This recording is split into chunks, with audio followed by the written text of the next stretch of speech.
Hello everybody, welcome to my YouTube channel. I hope you all are doing well. If you like what you see in this video, leave a like, comment, and subscribe. Today I'll be taking a look at Cthulhu, the Cosmic Abyss, which was released today as of this recording, April 16th. It's currently sitting at mixed reviews with 22 reviews in total. That is not good. Developed by Big Bad Wolf and published by Nancon. This video is recorded using a 4K 60Hz capture card. Video shadow plays tends to incur roughly 10 FPS loss, sometimes more depending on the game. So what you see during the gameplay, the performance metrics should be indicative of your performance if you have similar graphics card as my RTX 2080 Ti, for example, the RTX 5060 Ti, RTX 3070 Ti, or AMD RX 6800. Okay, so looking at the pricing, the game is currently priced at $36, but you can get the bundle for cheaper, which comes with Nobody Wants to Die for $35. As far as like the system recommended requirements, it does recommend for the processor the Intel Core i5 12600K or AMD Ryzen 5 7600. Okay, so fairly decent CPUs. Memory 16 gigabytes in total. Graphics card, the RTX 3070 or RX 6750 XT or Intel Arc B580, 12 gigabytes. And DirectX 12 version is recommended. In storage space, 16 GBs. And it does recommend SSD, even though a regular hard drive is supported. Okay, so these are sort of like a little bit on the steep side, the hardware, the processor and the GPU. So, I mean, I'm guessing this is another Unreal Engine 5 title. I mean, if you've seen my previous videos, you know how I feel about Unreal Engine 5. I think it's the worst gaming engine in history, an absolute disgrace. Honestly, just ruining the gaming industry as a whole. So I'm going to get into the settings, take a look at what graphical options this has to offer, and jump into the benchmark performance. I'm back in the main menu. The game does have a shader pre-compilation step, which took roughly 2 minutes to complete. I have an Intel Core i9-9900K overclocked to 5 GHz, so your mileage may vary.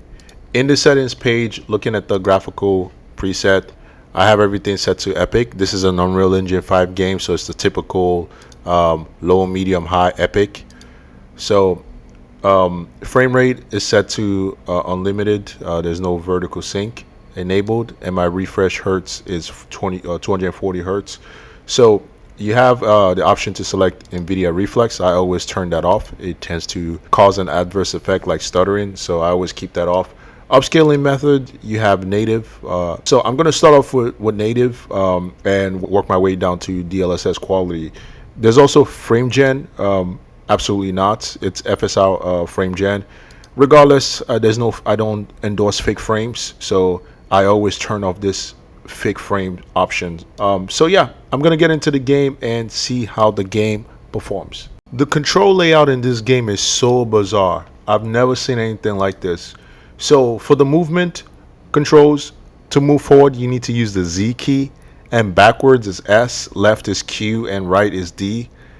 Like, what is this crap? You know, so this game definitely would be better off with a controller. I mean, this menu is just terrible, and this is another game. No wonder it has 22 reviews total, and they're all mixed. Not a good first impression. And I'm at the start of the game. Definitely not a good first impression. For starters, I am using my DualSense controller, but the game does not officially support the PlayStation DualShock or DualSense controller.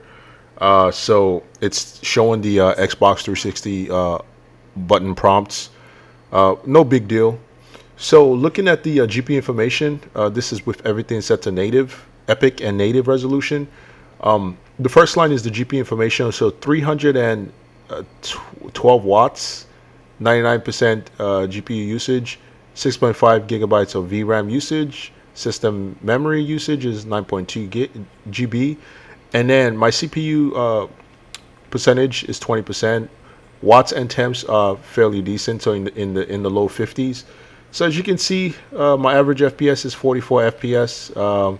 This is typical on Unreal Engine 5. So before I get into the technical issues, let me just say that this is a PC game, and it should have all PC games should have FOV slider. There's absolutely no excuse in 2026.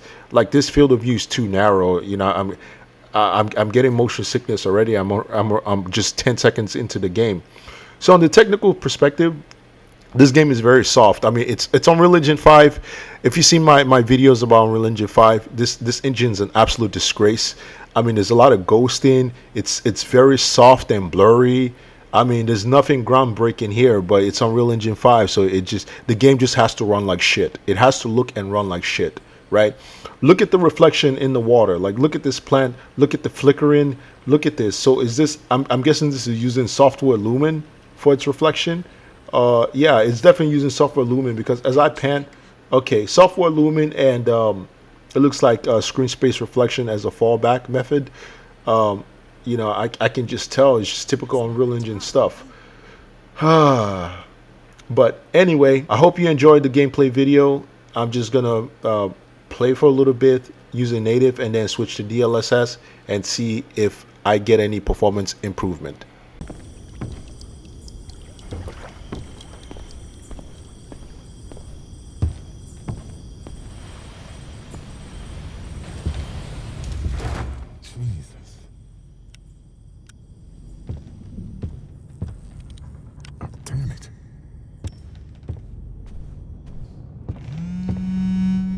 May, you there?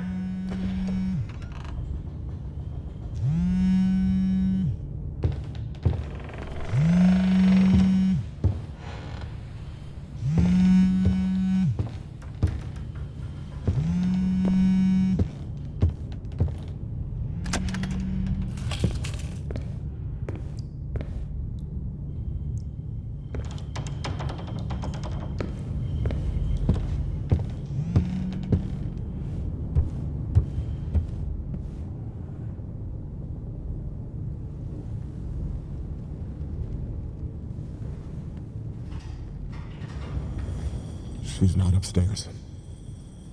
Oh, this is bad.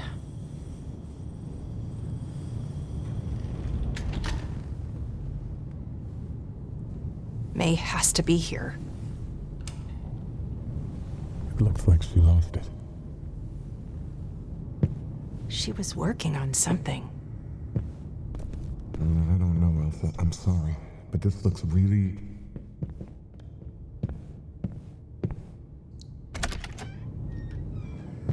We have to figure out what went down here. I'll go take a look around.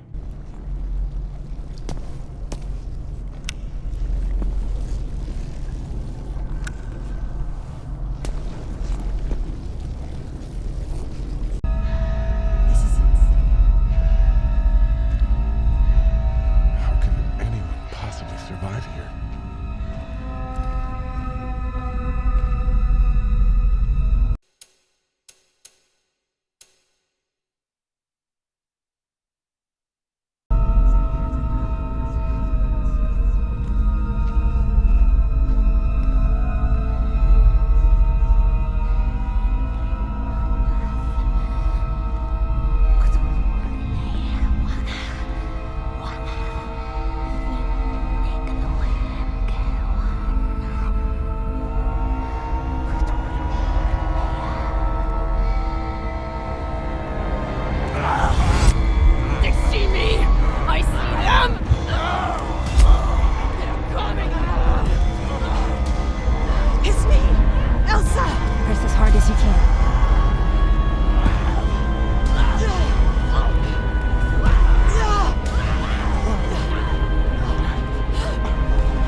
Sonar is still operational. It may be of help in your navigation. There are different wavelengths you can use depending on the situation. Thanks, Q.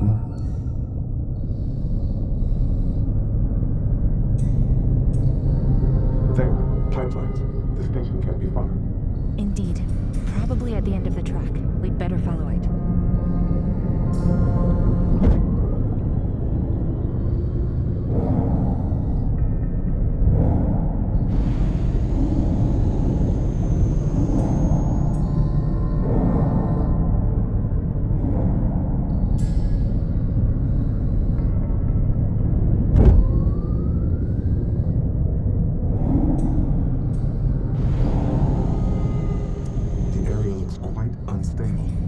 Indeed it is. Seismic events are often recorded in this region.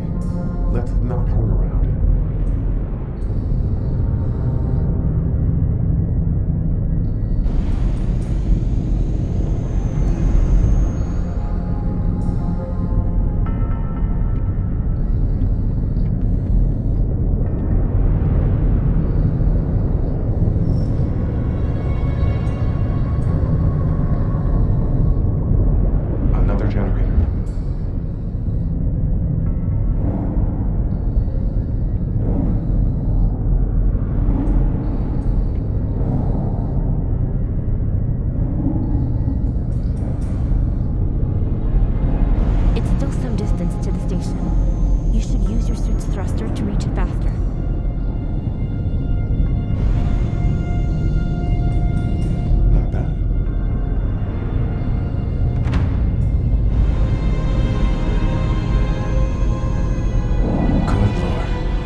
basement. This could be the connection.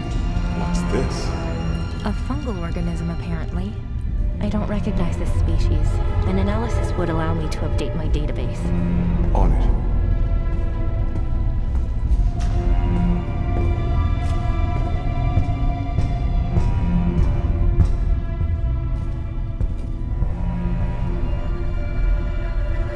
Most of their hardware is down. We're likely dealing with a lockout protocol.